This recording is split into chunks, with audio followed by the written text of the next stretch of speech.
The End of Brexit. I'm Mike Cashman, author with Augusta Lees of It's My Party and I'll Lie If I Want To, the book with links to 120 videos and much other Brexit satire, and I'll tell you about a bargain offer for that at the end of this video. But I want to talk about the end of Brexit.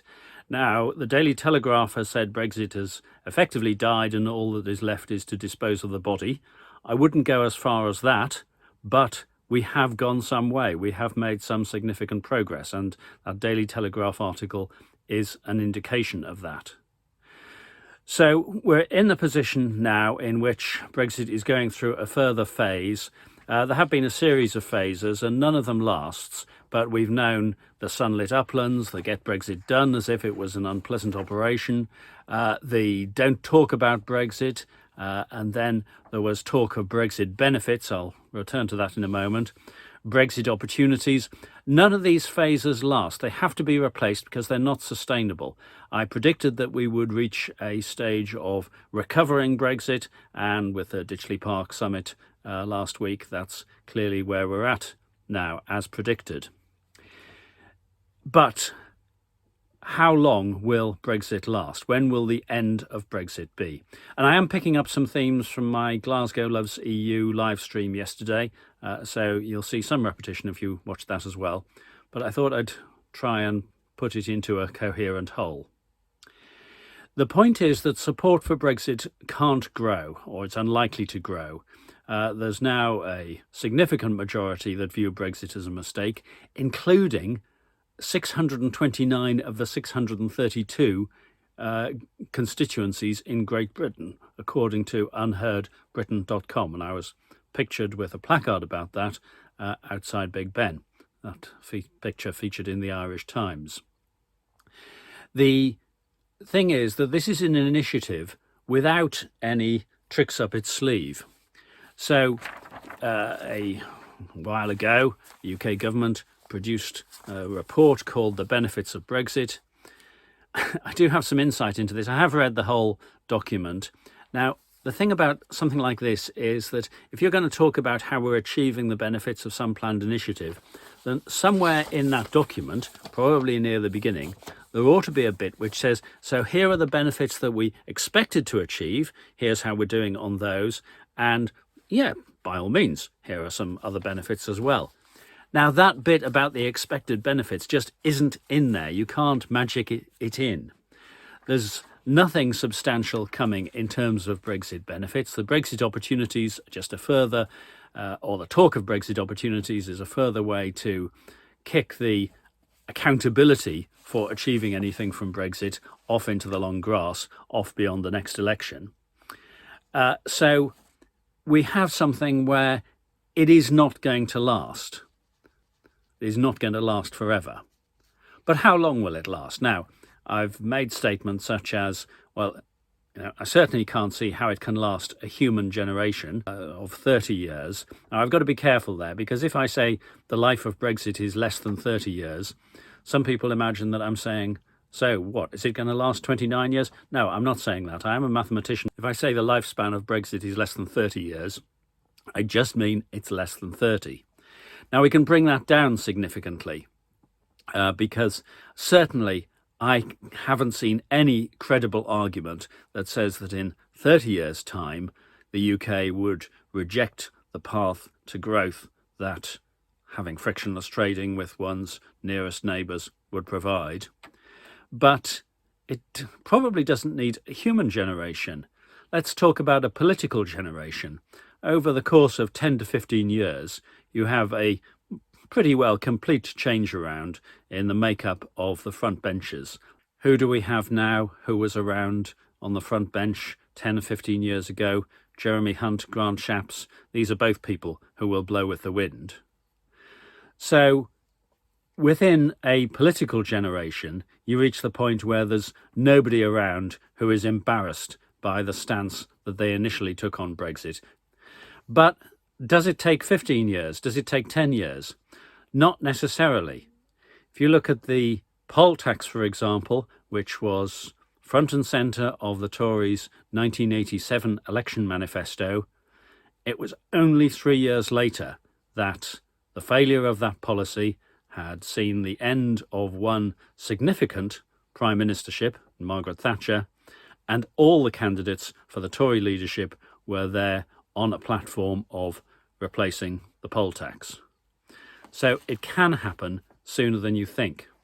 Phil Moorhouse of A Different Bias has pointed out the significant decisions for the Tories after the next election. So if there is a massive Tory wipeout at that election, many Tory MPs will lose their seats. Tories will be in a minority. Most likely Rishi Sunak will be ousted as party leader, because that's what happens if you lose an election with the Conservatives. And so the Tories will need to elect a new leader, and that means making some decisions about the sort of party that they want to be. Now, this could work out badly. They might hunker down, they might go more right-wing. But it is an opportunity to change, and the poll tax gives us an example of how that sort of change is possible. So some of these things could happen sooner than you think.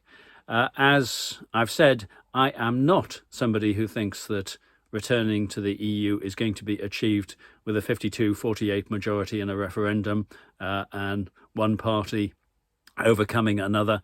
I think it's going to be achieved with all the major political parties backing rejoining the EU, because there is a significant majority in the country at that point in favour of rejoining. I know we can see the large percentage figures that think Brexit was a mistake. It's not exactly the same as favouring rejoining, but it's on the way towards that. Keir Starmer has said rejoining the EU is for the birds. I'll tell you what is for the birds. What's for the birds is the idea that something which has massive support in the UK population not being represented by any political party. When I say massive support, at the National Rejoin March, I said I'm looking towards a majority of at least 2-1 in favour of rejoining. I think we may well need more. I think we may need 4-1, and I think we'll achieve that, because I think the case is going to be unanswerable. So let's look forward. As I've said, let's not focus on the 2016 referendum. Let's not try and run video-assisted refereeing, VAR, on that and question how it was run, because that won't change anything. Whatever you think of the 2016 referendum, we, the pro-EU community, did not win that. Several decades ago, I had a job for a while seeking to persuade people who had, major organisations who'd opted for one computer mainframe database management system to change their minds, as it were, and go for another. And this was in the early 1980s, or the mid-1980s, actually, and nobody was making that sort of change then. But I was successful at that in several cases, and what I discovered, not surprisingly, is that the tactic was not to say, you and the other people in your organisation, you were idiots 5 years ago. What you did, that was crazy. You should have done something completely different, and now you can put that right. That would not work. What was much more successful was saying, look, a decision was taken in this organisation several years ago for reasons that may be understandable.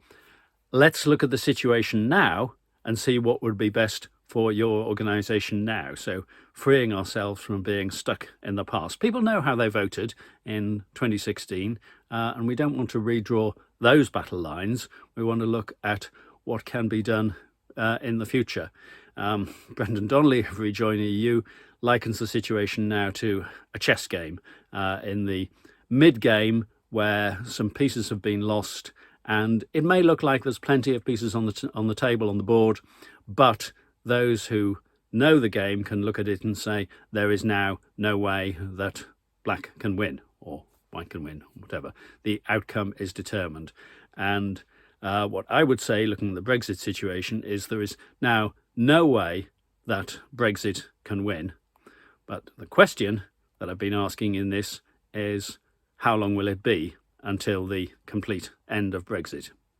I did offer you a special offer at the start of the video, and that is that the Brexit musical, Brexit's Musical Trick, and the COVID musical, I Don't Beg Pardon, I'm talking Bollocks from the Rose Garden, both these CDs have been selling at £10, been sold a number of copies over the years.